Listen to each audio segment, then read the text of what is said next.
నమస్కారం. ఘంటారావానికి స్వాగతం. ముందుగా ప్రధాన అంశాలు. రాష్ట్రంలో కొనసాగుతున్న పింఛన్ల పంపిణీ. లబ్ధిదారులకు ఒక రోజు ముందే ఇళ్ల వద్ద అందజేత.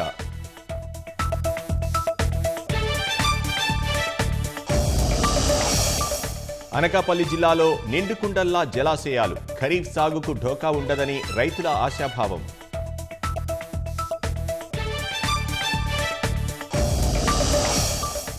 పాఠశాలలు తెరిచే నాటికే విద్యార్థులకు పాఠ్యపుస్తకాలు. ఉమ్మడి ప్రకాశం జిల్లాకు 11 లక్షలు చేరిక.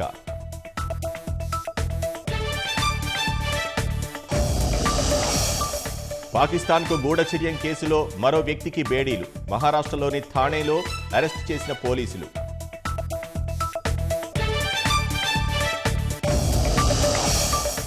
ఈశాన్య రాష్ట్రాల్లో దంచి కొడుతున్న వర్షాలు. అసోంలో కొండచర్యలు విరిగిపడి 5 మృతి.